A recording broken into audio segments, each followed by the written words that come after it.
So hi, how you doing today? Good, how you doing? What's your name? Susie McCoffin. Susie, how you doing? Much better, thanks to you. You're looking good. Thank you.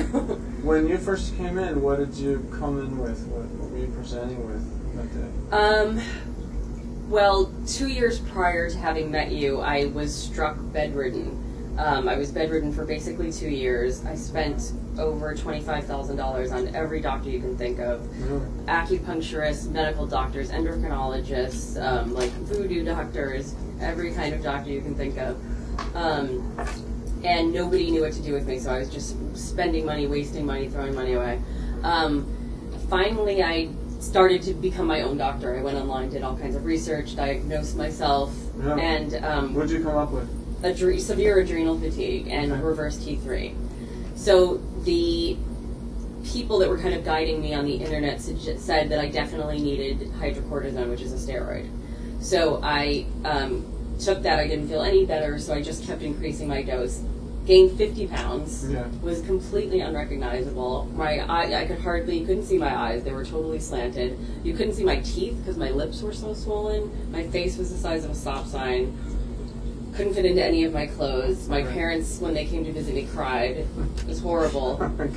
Horrible. That's terrible. It was terrible. I couldn't get out of bed. The worst, most debilitating part, the part that was actually way worse than the weight gain, was that I had to eat every 2 minutes or else I would almost faint. Not every 2 minutes, it was probably every 30 minutes. Really? The only thing I could really eat was chicken. Okay. I was force-feeding myself pounds and pounds of chicken. Just protein? Just all you could eat? Yes. It was just, what happens if you had a carbohydrate or a fat or something just else? violent shaking and really, really intense feelings of about to faint. What would be the word? Faintness? Pass out. Fine, good.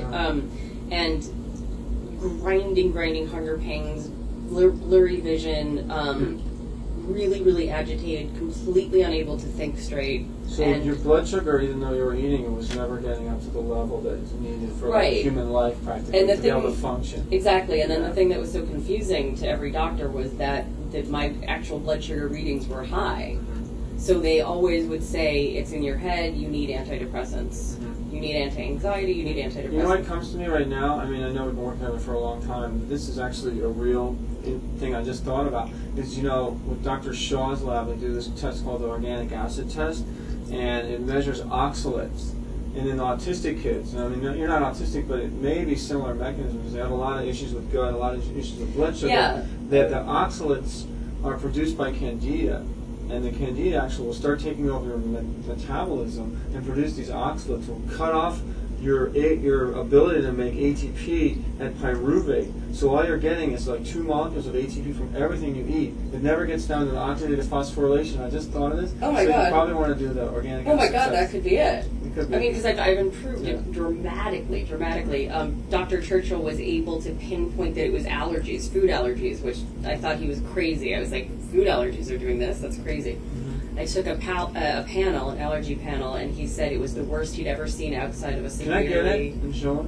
Of course, yeah. Okay. And show a good one, because people can't appreciate. Anson, my boyfriend, who I sent to he didn't have too much stuff, right? Yeah, but he didn't appreciate how severe I was until he saw his. Right. Yeah, I was surprised that you like 10 foods or something? Not even. Yeah, yours look like the autistic kids. Yeah, it was all blacked out. That's when your gut is open like a sieve, like all the gap junctions in your gut are wide open because candida or other bacteria or heavy metals are pushing the cells open. So the food's just coming in, undigested, cruising right through the wall of the intestines and going into the blood. See, that makes so much sense because I was just I was pouring beef and lard and chicken into my body and my body wasn't registering it. So that is consistent with what you're saying. Well, it's good you weren't putting other things in there. Were you allergic to beef?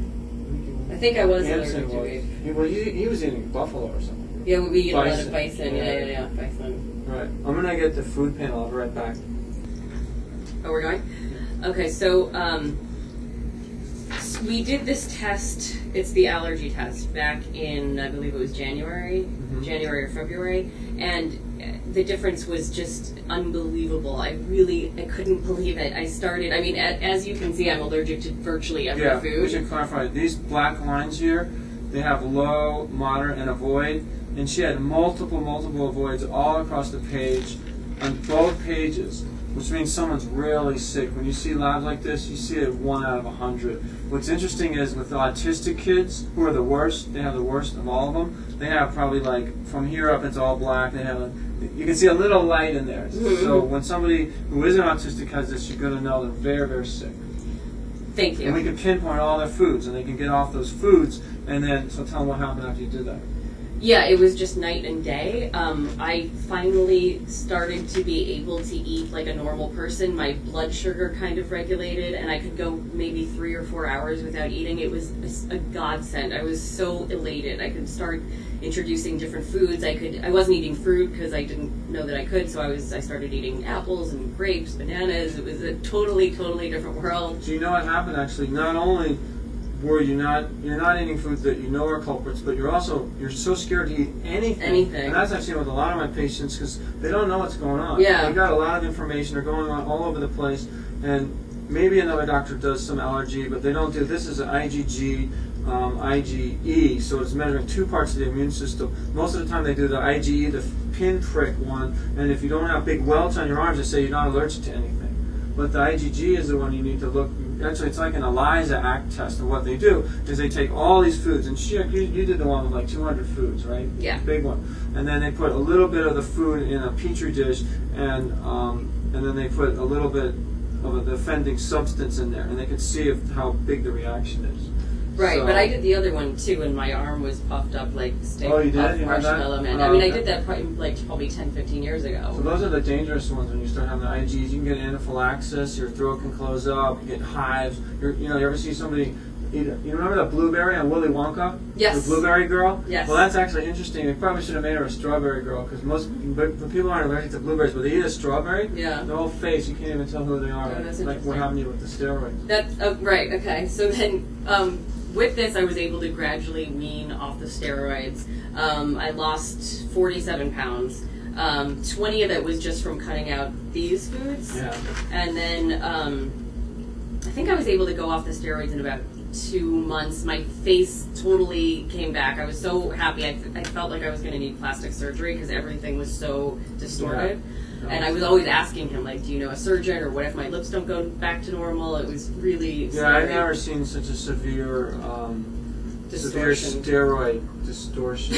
You must have been on for a long time. Yeah, I was on it for over a year. Okay. And you're only supposed to be on them for 2 weeks at the most. And then Dr. Churchill put me on HCG, which is a diet plan. Pharmaceutical grade HCG. And I lost 2 pounds a day. Got back into a size 4.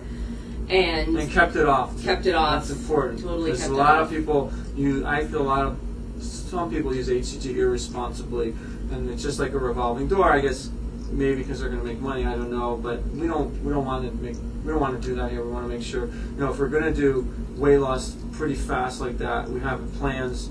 There's a 3rd stage built into it so that they don't gain it back. It doesn't hurt their metabolism. It's only 4 weeks at a time. Maybe they might do another 4 weeks with a break in between. And I limited that. That's it. If they don't lose the weight by then, I won't do it anymore. There's nothing, any wrong with it. But I'm just, those medicines that when you lose weight quickly, I'm just pretty conservative, and I want to be careful.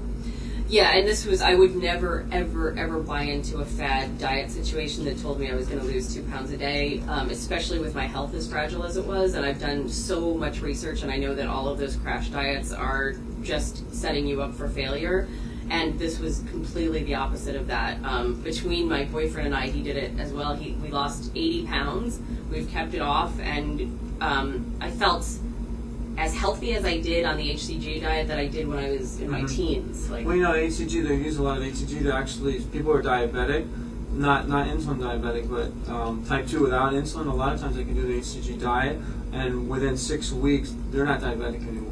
Because the diet we're putting you on it's a healthy diet, it's low calorie, but there's like no carbs or anything in there. Yeah. So we're completely shifting what you're eating, and then the HCG, you lose the weight. So people that are obese, and they have insulin resistance because of obesity, the HCGs works amazingly well. It really is a miracle. You weren't obese, but you definitely were. I was straddling obesity. Yeah. All right, well, that's great.